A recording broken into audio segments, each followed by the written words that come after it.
ሁሉም ስራውን ትቶ በቃኝ ብሎ የተነሳው ባቆምናት ኢትዮጵያ በገነባናት ኢትዮጵያ ነፃ ሆነን የዘር ማጥፋት ወንጀል ሳይፈጸምብን እምነታችን ተከብሮ ማንነታችን ተከብሮ ህልውናችን ተከብሮ ከሌሎች ወንድም ኢትዮጵያውያን ጋር መኖር ስለምንፈልግ ነው።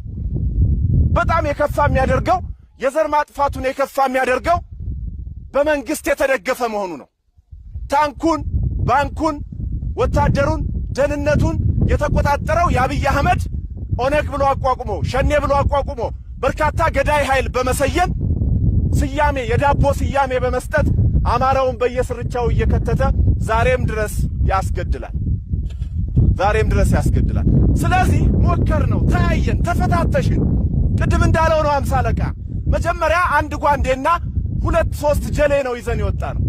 ዛሬ ግን ሞርተር ድረስ የአማራ ፋኖና ህዝብ እየማረከ ታጥቋል።